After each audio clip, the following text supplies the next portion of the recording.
me again today in my kitchen, and we're gonna make some right choices today, not just with cooking, but what we do with the cooking. It's also gonna be a surprise. I'm gonna show you how to make my flax shortbread cookies, and once we're done, we're gonna enjoy some, and the rest I'm taking to our local fire station.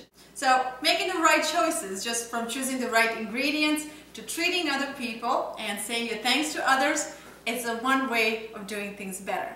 You who have made shortbread before, you know all it is inside. It's just a bunch of butter and some flour, some baking powder, and some sugar. A little bit of vanilla, of course. So we're gonna just make old-fashioned shortbread with addition of a ground flax seed. Those of you who have cooked with me before, you know how big I am on a flax seed. So this wonderful little seed is so versatile and so beneficial for our health that I like to use it just about any recipe. And another good thing about it is that it has a very nice nutty flavor, which really well enhances cookies. Okay, another thing about me when I'm in the kitchen, I don't like to get my kitchen dirty for just a few cookies. So since I'm making a mess, I'm making a larger order, and these particular cookies are wonderful if you are stored in a freezer.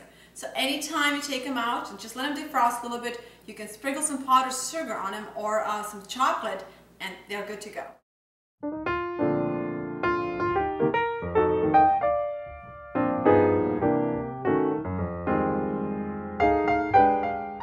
The ingredients that I'm presenting to you might sound a little overwhelming, like 4 sticks of butter.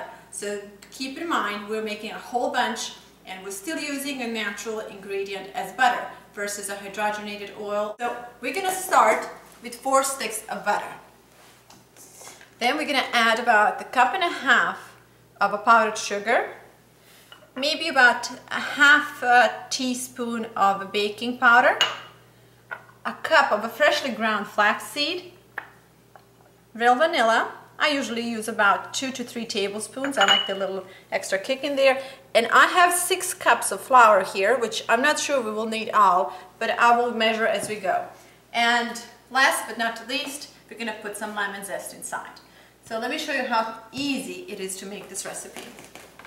I'm gonna start by mixing room temperature butter. Mix it really good.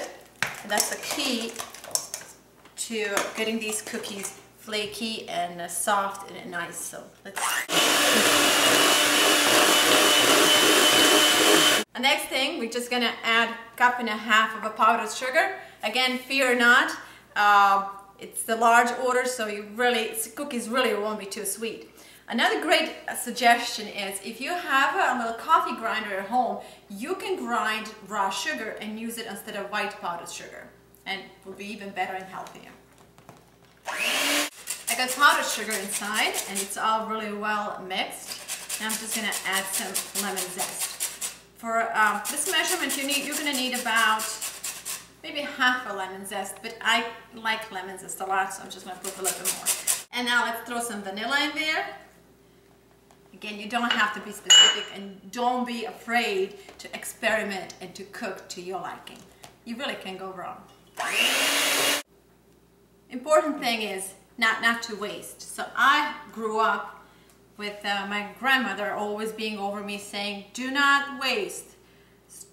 Just get every little bit of your food.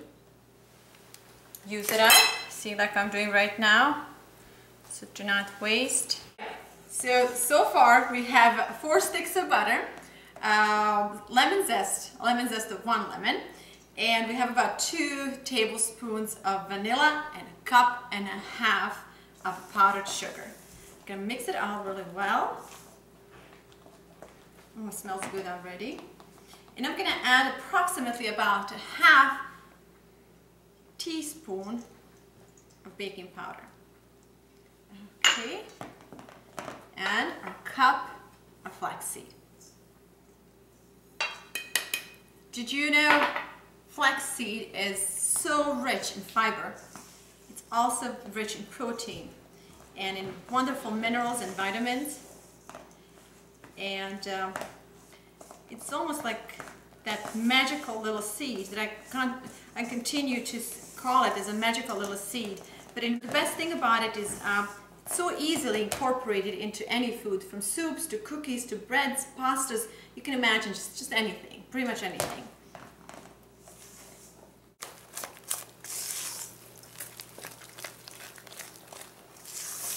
Okay. And now the real fun part. In my cooking, I don't use recipes, but I'm more than happy to come up with these recipes together with you. So far, as I want to just repeat again, we have butter, flaxseed, baking powder, vanilla, lemon, and sugar in here. And now we're going to gradually add flour.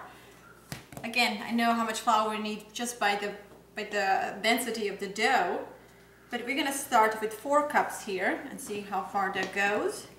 And then we're going to gradually add more. All right. I feel so good. I love the feeling of the dough being squished between my fingers. Not to mention the smell of vanilla and lemon and butter. Ah. Measure another cup. Okay. I'm looking for a density of dough that it's pretty much like a cookie dough. Not too thick, not too hard. So let's see.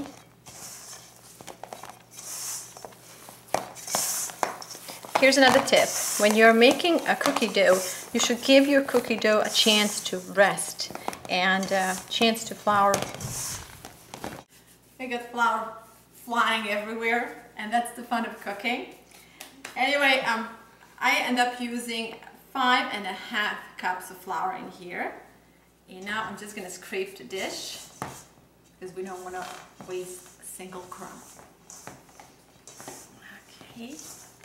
You see the density of the dough? It's nice. It's just going to turn out to be so flaky and delicious once it's done.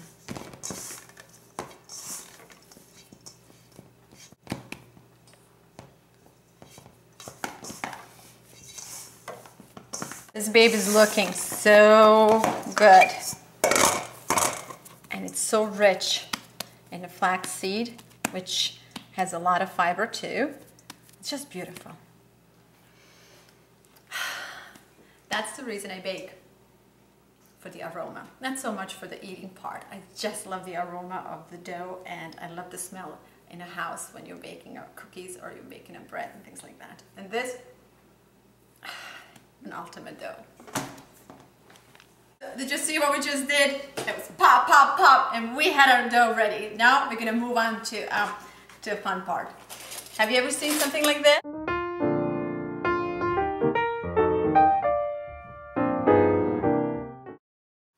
And here we have them done and ready.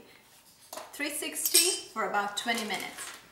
And they should just easily come out. Now, once they're done, you have an option to put some powdered sugar on them, or just roll them in a powdered sugar if you wish.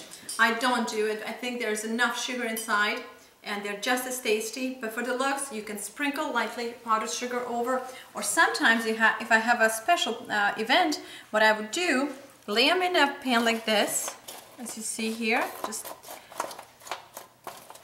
make it all nice and even, and then I would melt some dark chocolate, and I would lightly sprinkle dark chocolate over them, which will make them look better.